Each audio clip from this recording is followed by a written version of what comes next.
on drugs, dressing her little boy like a little girl, and they taking away young black women that's having kids. They're throwing their kids in foster care in the hand of white people, and they like our black girls being deemed as bad mothers, but the little white girl who's a freaking druggie, been a druggie, still a druggie, is deemed as a good mother. Tell me what's wrong with that picture. That is not normal. The picture ain't right. If that is not racism, I'm a goddamn liar. And me personally, I shouldn't be here if I'm a liar. And this ain't right. This little girl is on drugs, still on drugs, gonna continue to be on drugs. CPS do not want her because she's white. CPS only want to tear and rip apart black families, and they doing it, and they're not stopping. And until we get together and rise up and fight for each other, they're gonna continue to do that. And the reason why I'm doing this video, because I'm here, I'm ready to fight. I was embarrassed at what happened and when my kids got taken, but right now I'm gonna speak out about it because I ain't the only one. There's other mothers out there that I know is embarrassed, but you know, at the end of the day, I'm not embarrassed anymore because I didn't do nothing wrong. Chucky did nothing wrong, so why should I be embarrassed? Why should I beat up myself for what the white people done? And now it's time to fight back. So I'm gonna get to what happened and how I got my kids back. Okay, so the last going off, I told the caseworker, like, yo, what you're not gonna do is try to bully and badger me and say stuff that is not right. So we back and forth arguing. She's telling me, I know you banging Chucky, blah, blah, blah. And I tell her, what is my personal life have to do with you? And what you do with my kids? She's like, well, all you have to do, Mrs. Beals, is tell the judge that Dennis assaulted that white 17-year-old boy, and that the She Harbor cops is not racist, and that we're not racist, and we took your kids because you lied, and we might give your kids back. I told that bitch, first of all, you already got my kids.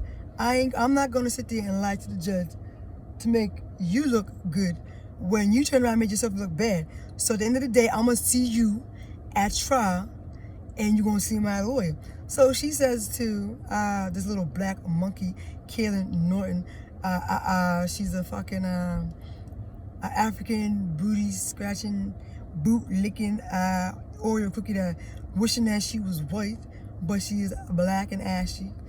And she says to her, well, said, didn't we win? She's like, so tell her that her lawyer needs to let her know what's going on. So Kaylin says, she doesn't have that same lawyer. She's like, her lawyer is Ashley Rajah. So Tracy's like, what do you mean? Kaylin said, no, she has a private lawyer now. So she doesn't have the legal aid lawyer anymore. So she has a paid lawyer.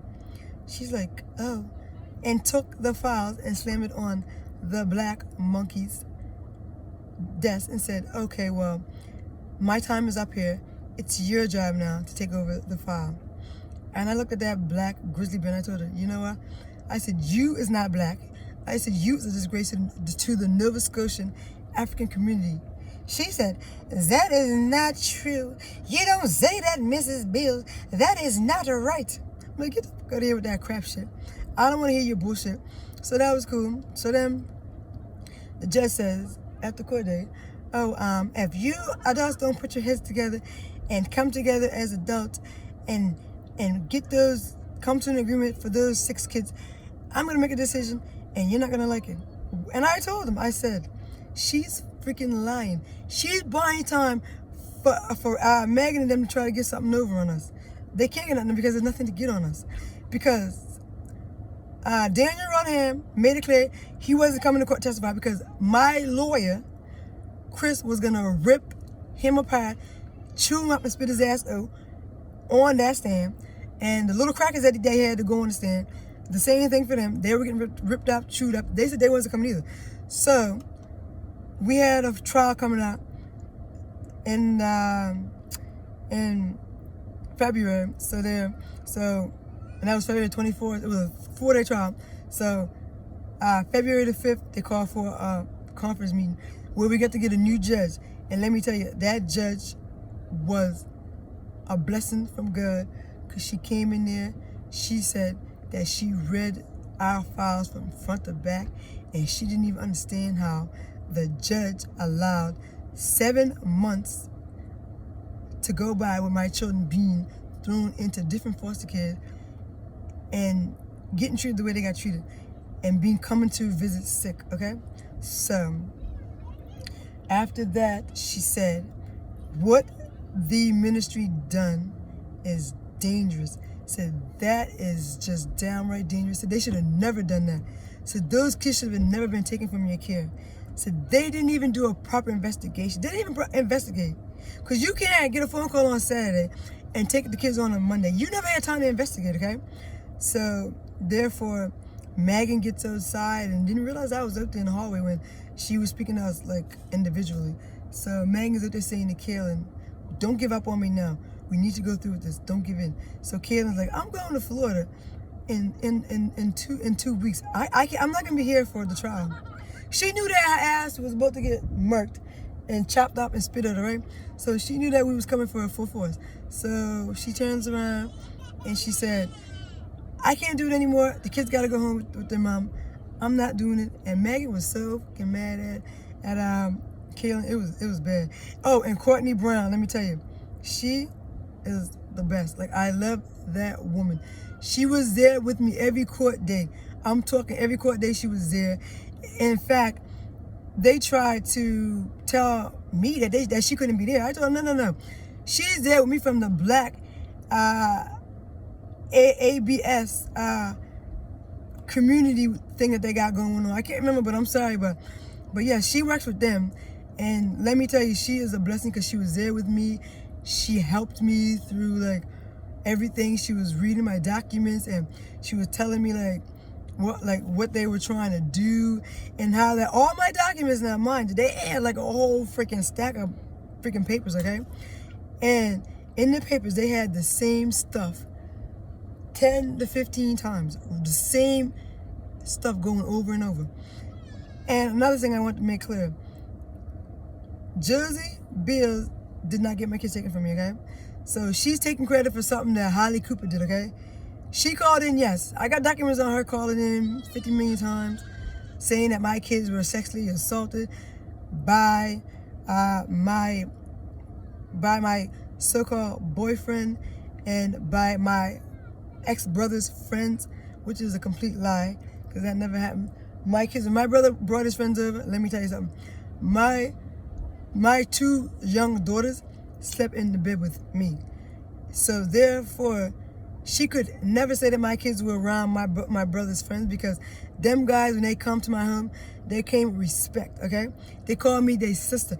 And to this day, they still call me their sister, okay? So Josie, you are full of shit that you got stuck in your ass. And you know what? I can't say nothing about her right now because we got an ongoing court situation going on that is we gotta go be in court in like 2 weeks. So for her right now, I gotta leave her over there, but I'll be back with the latest update on that situation. But anyways, before I go, I just want to talk about what my kids went through, what I went through. So, okay, there was many nights that I'd be sitting up North Preston at Chucky's father's house. Chucky would be gone out, like doing little things, whatever. So I'd be sitting there just writing down like everything that happened and things that the caseworkers would say to me and stuff that my kids would say at visits or whatever. And a couple times I would be like sitting, like I kept it dark because that's the only time that I could like focus on stuff.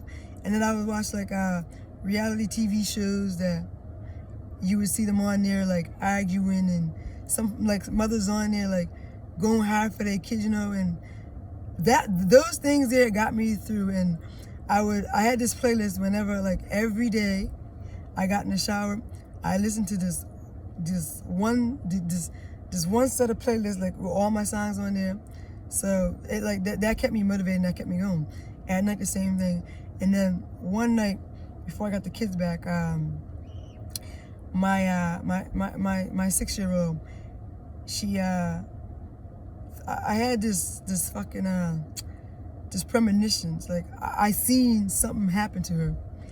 I seen her falling, and I was scared. So the next day it was a visit. I go there, and she's not to visit. So I'm freaking out now. So I reached out to my counselor, another baddie. She the boss. I love that woman. I'm not gonna call her name out, but she knows who she is. I love her with all my heart, and it's so bad that one of my twin boy, the light one, he fell in love with her. He calls her his girlfriend. Like, me and my children love her. Chucky love her. Like, we are so grateful for her because she had my back, my children's back. She wrote letters because CPS tried to get her to lie and say that I was crazy and that I was like out of this world bananas. But she told them, no. You guys never told me how two white guys come and threatening this mother of 6 kids and they'll kill the whole family. And none of this was mentioned in the documents when I took my children. They were leaving all of that out, saying I was a bad mother. And when she got to talking to me and got the feeling of I had no reason to lie, I let her see my documents. They even got mad because I let her see my documents. What am I lying? What am I hiding this for? The truth has to come out one way. If you're calling me a liar and a bad mother, I gotta show my counselor who I really am. And she got to see the real, true me. And for that, she wrote good responses and good letters on my behalf to show the judge that I was this good mother. I was not as bad as she said I was. And any mother's gonna go on bad because of her kids. My kids were never from my care until they got taken from my care. And that was the worst day of my life, the worst 7 months of my life. But I had to shout her out because I love her. And my kids' counselor, I love her too. She was so sweet and good to my kids. Like, she talked to my kids. She guided my kids too. So those 2 African Nova Scotian counselors, they are the best counselors you ever want to have. They're the best. And let me tell you something. When I get to where I need to be, I'm not gonna forget about those that helped me. Okay. And back to my daughter, because I don't want to leave this up. So my lawyer sends an email off. My counselor, she sends in some letters saying like, why is Dantasia not at the visits? Like, what's going on? Something's not right here. And Mrs. Beals is really worried. So the next day, she comes in with a busted lip that was going down, but wasn't all the way going down. And let me tell you, when I saw her, my heart stopped. Everything out of me just jumped. I was so mad. The fact that I could not defend my fucking child that I gave birth to. And the case aide, he says, she's telling me what happened. And he speaks up and he says, oh no, she was at daycare and she fell. And she says to me, she says, Mommy, no. She said, June Rose pushed me, okay? June Rose, who happened to be a foster mom for 1,000 years now, 1,000 years. And you got a little white little girl over there that you adopted. And then you got my little 6-year-old daughter that you treated like garbage. And you treat the other little girl like garbage. I don't know why no one is even speaking about it, but I'm gonna speak about it, okay? My 6-year-old daughter and the other adopted daughter, the little white girl, was carrying on at daycare.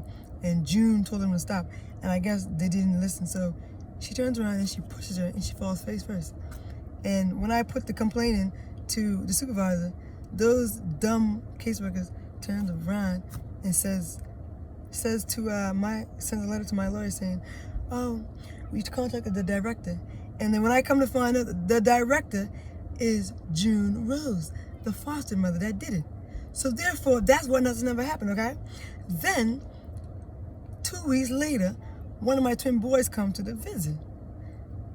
And the foster parents, I don't know who they are. They're saying that their name was Lindsay something. I don't know the last name. Whacked him in the face with a fucking, with a toy, okay? With a fucking toy. So he had a green goose now, and he says, I was pissed, because he could have lost his fucking eye, okay? While in foster care. Mind you, I was deemed as a bad mother, and so was Chucky as a father, okay?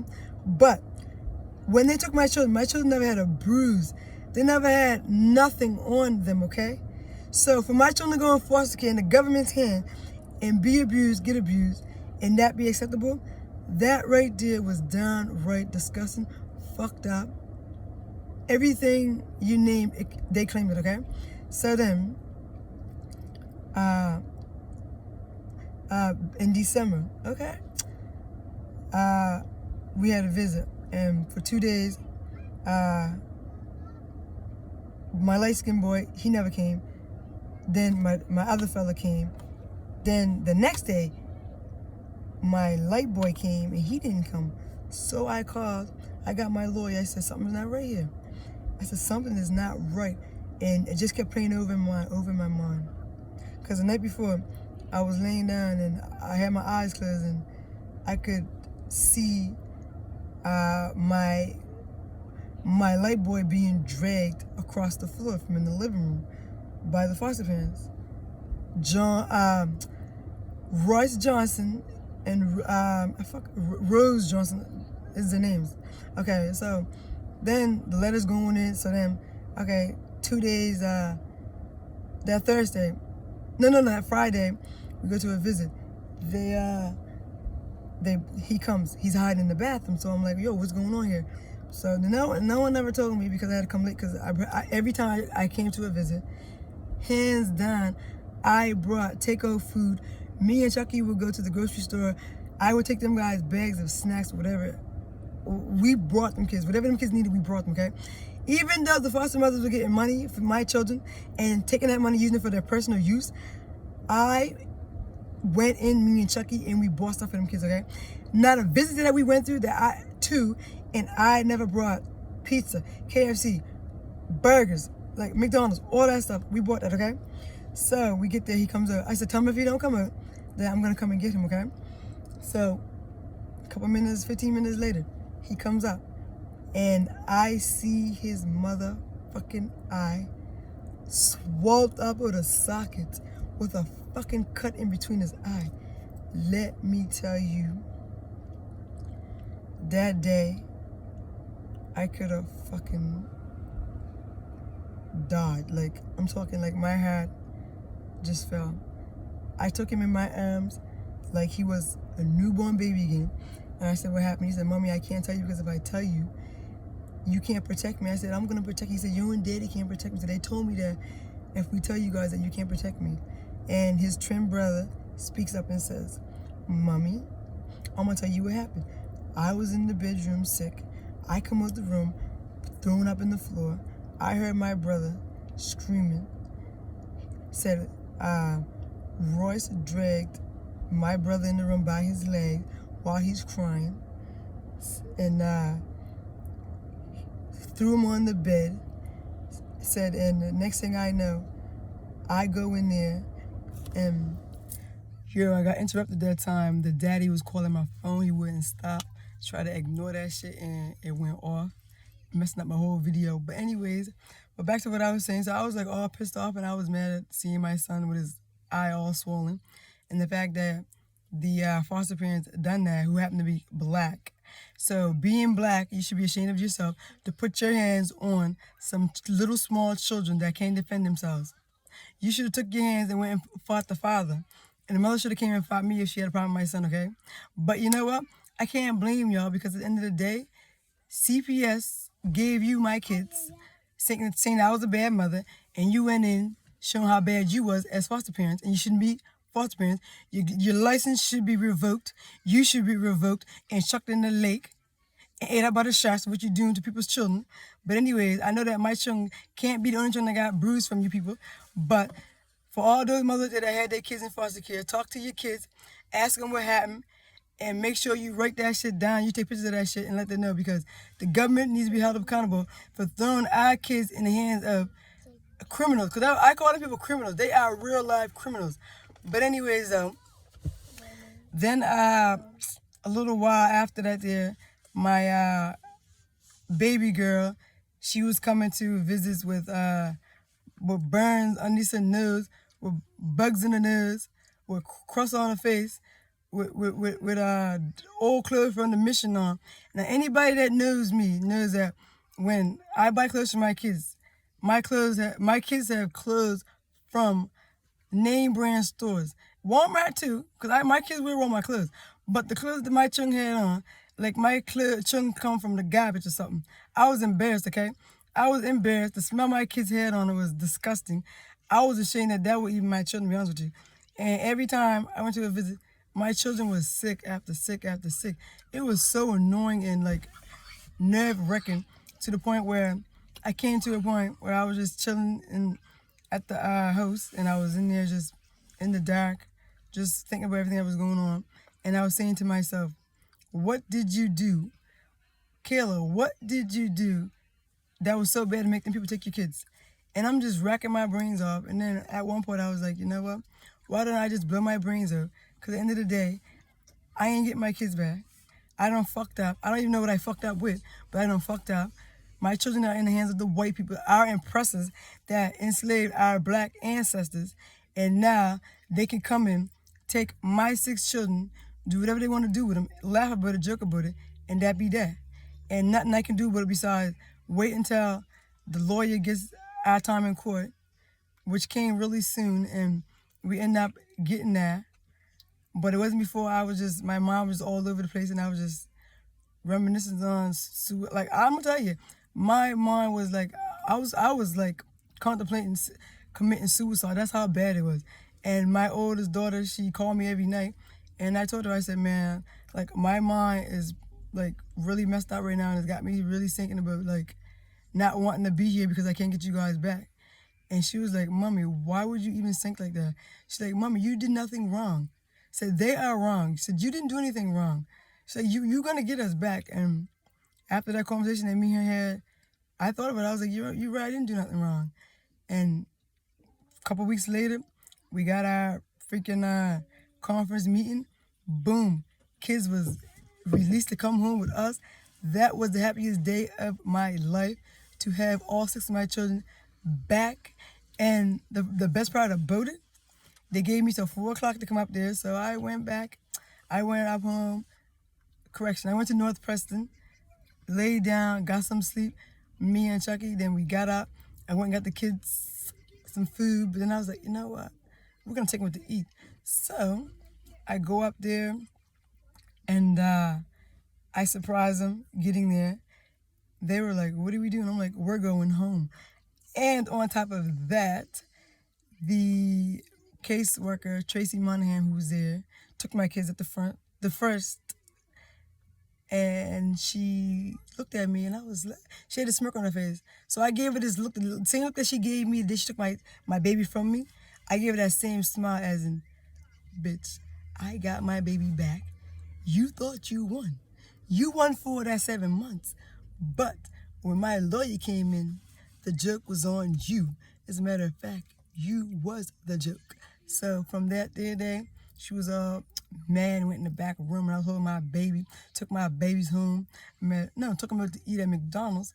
We had a little family gathering where we were sitting back, eating, relaxing, enjoying our little ride, enjoying that we was back together as a family. And the part that made me mad, and I don't know how I forget this part, they had my baby by herself for 4 months straight. She was sitting in the pitch black while the other 2-year-old baby that was there, white baby, that Debbie had, was in a room with a TV, heat. My baby was sleeping in the freezing cold for 2 months. And CPS did not give a rat's ass because, I'm going to tell you why? Because my baby was black, and because of the fact that Dennis and Kayla was the mother. Anybody that was cool and talked good on our behalf, they didn't like that, okay? And another thing, I got to give a shout out to Dolores Smith. She was there. Now, she ain't even my aunt by blood, but that woman was there with me for every court date. She called, she checked on me. She invited me down for dinner and everything. Like, every time I went through my court procedures, she was there with me from the jump. So for that, I always had respect for that woman, but my respect levels rose sky high for the fact that she did for me what my own family could not do. And I'm not even going to get into that, but I'm just going to say, like, that woman was there for me, and I got more respect from the Smith family than I got from my own Beals family. But don't get me wrong, some of my Beals family that couldn't get in touch with me, they sent messages letting me know that they were praying. So you know what, for that, I respect that, and I love them to the moon for that too, because their respect is always going to be there as well. But the ones that I flew with, I grew with, they embarrassed me so bad. They thought it was so freaking funny that my kids got taken, and they were always saying, "Oh, she don't want her kids back. She taking too long." But let me tell you one thing about the goddamn game, and any woman or family members that got their kids taken know how it goes. When the white man steps in and take your kids, we had no choice but to sit back and fight for our rights and let nature take its course and let God lead us the way we need to be led. So for anybody to be saying, I didn't want my kids, I didn't care for my kids, let me tell you something. I fought through hell and back for my 6 children. And you can say what you want to say that, oh, because I had a brand new 2015 Dodge Ram that, oh, I can buy that and I can drive that, oh, I didn't want my kids back. And Chucky has 2016 Dodge Viper, oh, he can drive that, but he don't want the kids back. First of all, anybody that knows the law knows when the white man steps in, takes our black kids, only thing we can do is let God help us, roll us through, and get our paid lawyer, fight for our kids. So those that are slow and don't got no sense to say, oh, no, but them people don't want their kids back. We want our kids back. But we can't just go and get our kids back because they want us to go in, act crazy, and do crazy stuff so they can say, I told you they were crazy.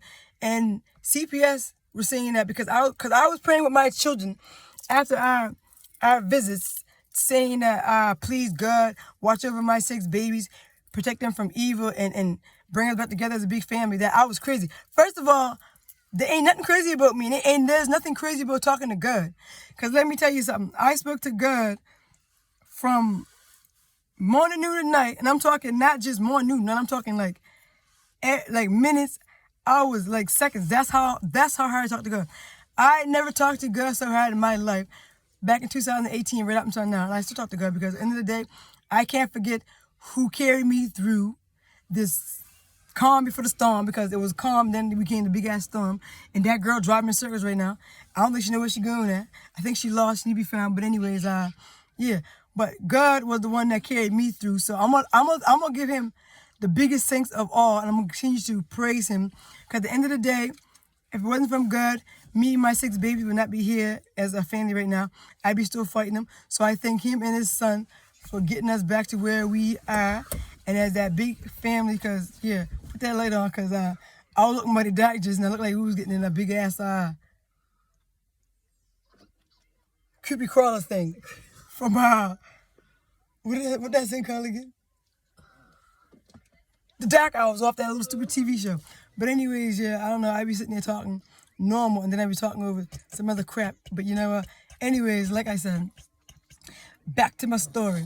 But yeah, and for all those young mothers out there, especially the black, beautiful moms, and even some of the biracial and the white mothers and native, all of y'all, you need to make sure that you're doing good and that you're keeping your surroundings very discreet and very close, and not like showing everybody how you doing things. Because one thing I learned about showing people stuff, they will take that shit and they will run with it. And let me tell you, nobody was really around me or in my presence. The only problem that I had when my kids got taken was because I was, and still am, a black mother living in a white racist community. That don't bother me because, like I said, when I move, it be on a good note. I moved in on a good note, and I plan to move out on a good note. So, I mean, they can be as racist as they want to be, but at the end of the day, I know who got me, who ain't got me, and the Almighty God has me, and he showed me that, and he's going to continue to show me and my 6 babies that he will always be with us as long as we know who he is. And trust me, we going to always know who he is till the day we all take our last breath. And I mean that from the bottom of my heart. So at the end of the day, y'all need to make sure that even if you are smoking weed and you are using alcohol every now and again or whatever, that does not make you a bad mother, okay? What makes you a bad mother is when you are doing bad stuff to your kids and neglecting your kids to do those things. So just because that's your habit, there's nothing wrong with that, okay? You have Harley Cooper, like I said, this pill popping, coke snorting, lesbian, cock sucking hoe been doing so much garbage that CPS don't even want her because Daniel Ronham, who was a cop, is cool with Derek Barnes, who happened to be a supervisor at CPS's office, and they got a relationship where he makes sure that whatever Harley Cooper does, any complaints that comes in, they will not say nothing to that girl, to that Doug, nor will they even touch them kids, okay? Because of her boyfriend Ronham, okay? So at the end of the day, when you want to say that, oh, them cops and shit are not racist, let me tell you, they are the racist rednecks cops goon. And that's the only reason why they put them white cops right there, because they're all racist. They are trained to be racist and racially profile black people, okay? So the government needs to do better than what he's doing. And Justin Trudeau, you should be ashamed of yourself as our prime minister. I sent you emails, I sent you letters talking about them cops and CPS, and you ain't said shit yet. And David Lattimore, same with you. You are a disgrace to the Prime Minister, Department 2, and the government agency. You should be, all you guys should be stepped down because you ain't no good to our black people and our native people because you don't care about us, okay? All you care about is that money that you get in your bank account. As long as you and your family is good, you don't give a shit about us, okay? And we should not give a shit about y'all either. So, and you, Kelly Regan, oh boy, I forgot about you for a minute. You should be ashamed of yourself as the minister, because as a minister, you should not allow them case workers to turn around and enslave our black children and then label us black mothers as bad mothers, because you know damn well that we ain't no black. Just because we black, we ain't no bad mothers. We take damn good care of our kids. But when it comes to the white people, you want to act like, oh, no, they're best mothers. No. Yes, you have some white mothers out there that take damn good care of their kids.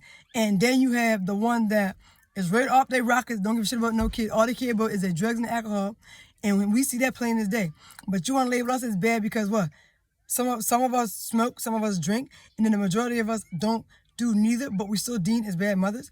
But yet you will say that I owed you $6,000 for my own children that I took care of, okay? The money you gave to the foster parents, they spent that money on their personal use. And you took $6,000 from my 6 children saying that I owed you money. And then my phone, about to go dead, so I got to make this sweet and short, saying I owed you money. I don't owe you shit, all right? But you know what? That $6,000 you took from me, I'm going to get that back. And now you're saying I owe you more money for my baby. Tell me in which world that you living in or you think you in on that you had my baby. I had her in 2017 in January. You took my child from me September 24th, 2018, all right? I got her back in February 4th, 2019, all right? So why are you lying to Revenue Canada telling them that you had my baby for 4 years? You don't have my baby for 4 years, okay? You had her only for 7 months. So stop your fucking lying, because what I need to do, and all the other people that got their kids taken from them and had their kids taken from them, we need to round up and rally and protest and get your ass off that damn chair, because you don't deserve that goddamn chair, okay? Because all you doing is allowing them racist caseworkers to train other little girls that just getting out of school, barely getting out of school in college, to come in and watch the caseworkers that don't even got a clue what's going on, don't have a clue what life is about, to come in and take our children and then think it's funny. First of all, it's not funny. I got videos with you with these deformed caseworkers coming to my house, laughing like it was a joke while they're taking my children from me, okay? As I'm a bad mother. So guess what? I'm going to make sure that when I'm done, your stinking, rotten, no ass will be off that chair for your part that you played in this here, okay? You guys got that fucking system built on destroying black family. But you know what? Some of them may not fight back, but I'm one that's gonna fight back, me and mine. And I'm gonna make sure that my voice get heard. And I want you guys to share this here, because I'm not done with them people, okay? And all those out there that is going through some bullshit with CPS, listen, message me on Facebook, DM me, whatever, reach out, and we going raise together. We're going to get them kids back, whatever we got to do. I'm going to help you guys. I'm going to make sure I direct you guys in the right direction and put you guys with the right people that's going to help you get your kids back. We're going to do this. And we're going to do this together. No, correction. We in this together, and it's called a black and white war. Plus, your white's going to team up with us, and we all going to do this together. And the Native people, you say that we all family. We need to get together and do this here. And the Latinos and the Cabinos, we all need to get together and raise war on these motherfuckers and let them see that they're not going to take our kids. They're not going to enslave us. They're not going to kill our people no more, okay? And I will be back with another video. So, like I said, I got you guys. We all need to do this together. I went through it. If you guys went, whoever else went through it, we need to rise together as one nation and fight these motherfuckers and peace. I'm out. God bless. Stay safe. Bang. Boom. Game's over.